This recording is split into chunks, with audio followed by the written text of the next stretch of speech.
Hey guys, Nuzzly here, and today we're back from a YouTube video. Today we're going to be going over Lord Boros from One Punch Man versus Battle Beast from Image Comics, aka Invincible. If you enjoyed this video, make sure to dislike and subscribe. As I said, I will be using the comics version of Battle Beast, so not limited to the show specifically, and yeah, let's just get right into it. For strength attack potency, Boros has many different statements around his power. For example, in the webcomic, it was stated that his final attack was going to blow Saitama off the face of the earth, which would be a multi-continental level feat. In the anime, it said he was able to destroy the entire planet, and in one of the One Punch Man guides, it was stated capable of destroying a star. So we're going to have to, narrow it down a bit. We can safely rule out the multi-continental definition, as weaker characters like Orochi was able to extract enough power to destroy the Earth's core, which would be around a moon level feat, meaning that, he would have to be above that, since Saitama claimed that Boros was almost a real fight and talked about how strong he was to Genos. This is something that obviously he never attributed to Orochi, and even weaker characters like Tatsumaki has been able to deal with them, or at least contend with them at a bare minimum. So in terms of if it's, the planet level definition or the star level definition, I'm more willing to say the star level definition, as, Orochi was barely able to survive a singular casual attack from Saitama, compared to Boros, who, while yes, it shattered his armor, he was still able to get up and was far more excited than actually damaged. Yeah, Orochi survived one casual punch, but, he was in much a worse state compared to Saitama, or at least compared to Boros. So I think it is more likely that Boros, in his final form, is star level. Keep in mind that the same guide that says Boros is star level also claims he's planet level in his weaker forms. We will go over if you use planet level scaling for final form Boros, in the conclusion, but I think it's more reasonable to say he's around the planet to star ranges, going by the guide. As for Battle Beast, he was able to absolutely beat the crap out of Invincible, and was also able to match Thrag in combat. Thrag, who scales to Omni-Man, who is capable of destroying a planet. So in terms of who's stronger, it's a tie at best for Battle Beast when it comes to Boros in his final form. However, going by what we said, I think Boros is more than likely stronger than Battle Beast. As for speed, and Boros is able to keep pace with a casual Saitama. Casual Saitama, who took, I'm not even going to try and pronounce that name, as an absolute joke. This character could trap Saitama in an attack that light could barely escape from, and was able to throw rocks and debris at Saitama whilst this was happening.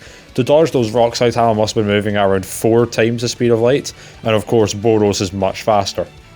Battle Beast, of course, was able to keep up with Thrag, who scales to Omni-Man, who is capable of travelling to a faraway planet light years away in a short time frame, calculating out to around 3 billion times the speed of light. So while yeah, Boros is much faster than this name, it is too big a gap to just assume that he is the same level as Battle Beast. Even if he was literally 1,000,000 times faster, he would still be slower than Battle Beast, so the speed point goes to Battle Beast. As for durability, Boros is able to trade blows with Saitama, who is directly capable of overpowering him, so his attack potency should scale to his durability. Although, granted, this was mostly, thanks to Boros' regeneration, which we will cover in the ability section.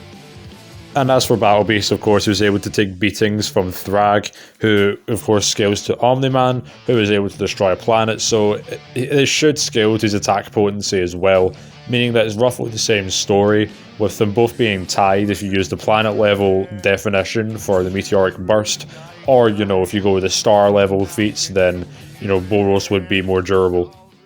Time for the abilities, weaponry, and techniques. Boros is capable of transforming into different, more powerful forms. They will all be displayed here on the screen. He has longevity, as he's able to search the cosmos for seemingly years and years and years and still not really get any weaker over time. He has really high regeneration, has energy manipulation, heat manipulation, extrasensory perception, and power detection. He can survive on planets with extremely harsh environments and has energy projection. He's an expert in hand-to-hand combat and can fly. fly. He has statistic amplification through his, transformations. He has electricity manipulation, heat resistance, and his third transformation being called Meteoric Burst, and his signature attack, Collapsing Star Roaring Cannon. As for Battle Beast, he has his signature mace, sword, and axe, and is a weapons mastery. He also has his natural weaponry with his fangs. He has an extremely high pain tolerance as a martial artist. He can survive out in space and has resistance to extreme cold and radiation, and also can create portals. So in terms of who's more versatile, I think it's clear that Boros is. I also think it's clear for who has the better weaponry, that Battle Beast has it, seeing that Boros doesn't have any weaponry whatsoever. And for us, the better abilities, I'm more leaning towards Boros as well. Yeah, an extremely high pain tolerance and the ability to create portals is impressive. However, Boros' ridiculous regeneration, way to power up, and just in general energy projection and being able to fly, I think would give him the edge in this regard. As for Boros, if his core is destroyed, then he'll die. He'll have a way to regenerate. Also, when he uses his final form, it burdens his body extremely, and will also make him crumble down almost. And if he runs out of energy, he will no longer be able to regenerate. As for any of Battle Beast's weakness, he can be a little overconfident. He's obsessed with battle and will refuse to fight an enemy if he does not see them as a fair challenge, which can prove to be his downfall if he underestimates a certain enemy. So in terms of who's more vulnerable, I think it's pretty damn obvious that Boros is.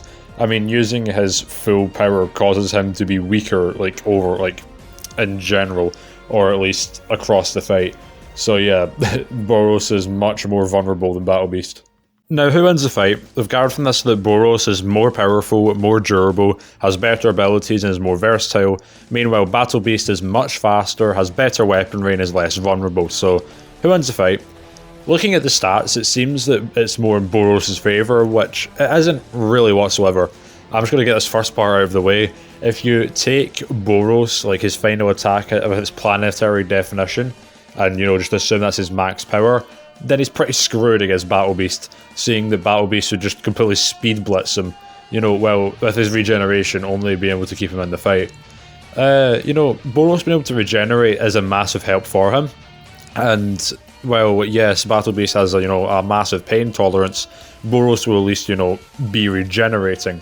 The thing is, though, Battle Beast is just way too damn fast. And there's not really much of Boros' arsenal that can allow him to, close that gap whatsoever. His ability to fly is really his only chance of, not having Battle Beast hit him. And even then, Battle Beast, for example, could stop Boros from getting into the air, or can just use his portal creation to, stop that. That said, if he hits Battle Beast with his, collapsing star roaring cannon, then yeah, he'd be able to beat Battle Beast. However, Battle Beast being so quick, it's doubtful if he's even able to get that off at all. More than likely, Battle Beast would just, speed blitz Boros. There's not much else to it. And while yes, in Boros' middle forms, he doesn't really experience any of the fatigue. When he transforms into his final form, well, yes, he'll be able to deal more damage to Battle Beast. It just means that Battle Beast is going to be able to win the fight quicker. So overall, while yes, Boros could win, I think Battle Beast wins more often than not, due to his insane speed and, Boros' vulnerabilities and lack of abilities to be able to take him out. If you enjoyed this video, dislike and subscribe, and yeah, I will see you in the next video.